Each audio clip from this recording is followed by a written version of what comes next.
One woman's remarkable story of recovery from a rare condition that almost killed her.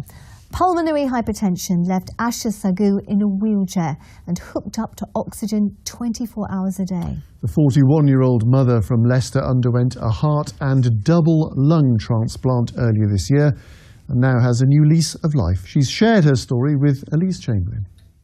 Catching up on precious time with her children. While coughing and feeling tired are symptoms often associated with being run down, for Asha Sagoo, they were the start of a rare and debilitating disease, pulmonary hypertension. You can't walk, you can't breathe.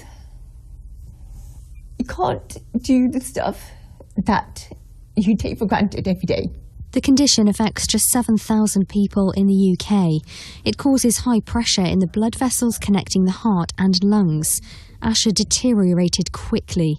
She was in a wheelchair and on oxygen and medication around the clock. I got to a point where I couldn't do anything. I couldn't even pick up the kettle to make a cup of tea. Little things like reading books with my children, I never had the energy to do it. It was hard for them to see mummy like this. Asha was put on the transplant list for replacement lungs and a new heart. Remarkably, within just 4 months, a match was found and she had surgery in February. An operation so rare, this was only the 3rd time the hospital had performed it.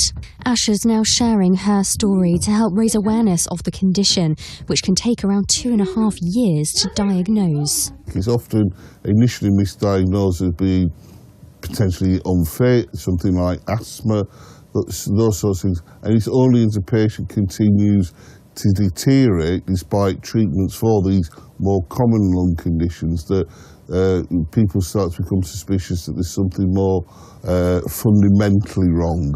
Now that I've had the transplant, I haven't got oxygen, I'm not in a wheelchair, I haven't got heat come online. Yes, I'm still taking medications, but we're going to balance them out. But I think this is such a positive thing. It's brought my life back. Elise Chamberlain, BBC East Midlands Today in Leicester. What a wonderful story.